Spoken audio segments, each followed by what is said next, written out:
I'm James Spann. This is the Weather Extreme video, the afternoon edition for Friday, May 18th. The weekend is here. Let's talk about weather. Let's go to some of the Skycam shots. We'll start with a Cheehawk camera looking right down the Talladega Mountains on a partly sunny, warm day in May. Look at downtown Haleyville in Winston County. Actually have some thunderstorms in isolated spots north of there. And whoa, look at the crowds down at Gulf Shores. I mean, that place is packed already as the Hangout Music Festival is underway. Weather down there looks fine for the weekend. And yes, there could be a brief passing shower or storm, but rain's certainly not a big factor. And looks like the crowds are absolutely huge down there.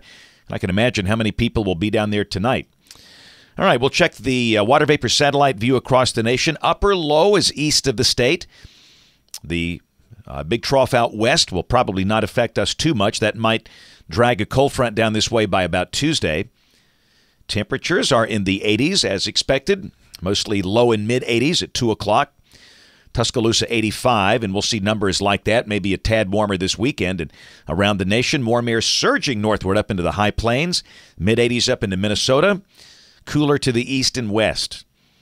There's the radar. That's at 149, and you can see a few isolated storms over the Tennessee Valley, not moving much. And that's what the radar is going to look like tomorrow and Sunday. We'll have a few out there, but not very many. Severe weather possibilities later today. Got a slight risk. Hey, look out there in the west at the point where Utah, Colorado, Wyoming all come together in the mountains. Don't see that often. And tomorrow, got a standard slight risk for a narrow strip out across the nation's midsection, parts of Oklahoma, Kansas, and Nebraska.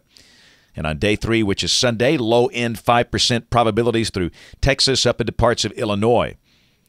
Rain for the next 5 days, valid through Wednesday morning at 7 o'clock. Numbers come up a little bit, and again, that's for the potential for a weak front to maybe bring a little bump in the number of scattered showers and storms on Tuesday of next week, but even then, they will be scattered. Let's check the modeling. This is the OZGFS, valid at 1 o'clock tomorrow afternoon, 1 o'clock Saturday. Got an upper level high north of us, a light northerly flow aloft, and again, no real change. Tomorrow should be a warm day and mostly dry. Many showers very isolated. Highs in the mid-80s. Both the NAM and the GFS are at 86. Same thing Sunday. Mostly dry with upper 80s. The NAM is printing 89. And again, yes, you could see a storm on radar, but isolated. Monday of next week, same deal. Highs well up in the 80s, got a cold front north of us. And Tuesday, there is a weak trough that rotates in here, and that kind of pushes the front down toward the northwestern corner of Alabama. So just maybe on Tuesday, we'll see a little increase in the number of scattered showers and storms. Still, I don't think the rain will be widespread. And the front just fizzles out. There's Wednesday. Temperatures not going down. In fact, the GFS is showing 90 for the high on Wednesday.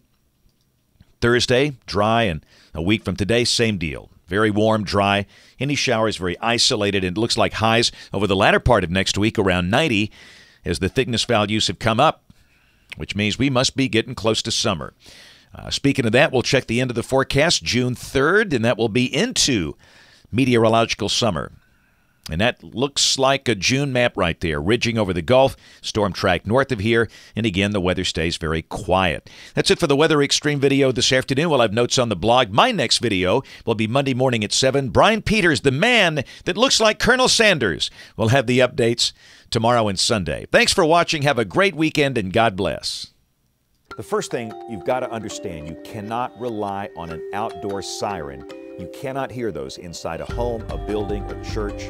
It won't work. You've got to get something inside your house. That's a weather radio or maybe a smartphone app. We work with a company that's developed a wonderful weather radio app for Android phones and iPhones. It knows where you are, and if you're in a tornado warning polygon, you get the warning. And if you're not, you don't. It's an effective device, and it's a great way to be sure you get the warning.